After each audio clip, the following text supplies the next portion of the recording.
I hit this issue today and here is the quick fix that solved it. If you're looking to add a credit card to your Payoneer account, follow these simple steps. Step 1. Log into your Payoneer account. Start by visiting the Payoneer website and logging into your account using your credentials. Step 2. Navigate to the Settings menu.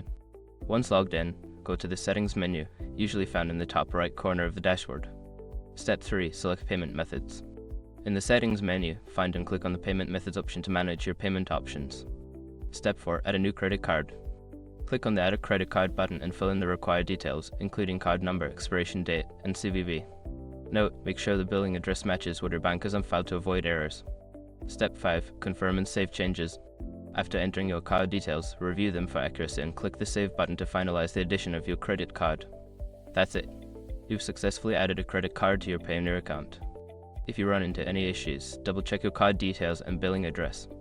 Happy transacting!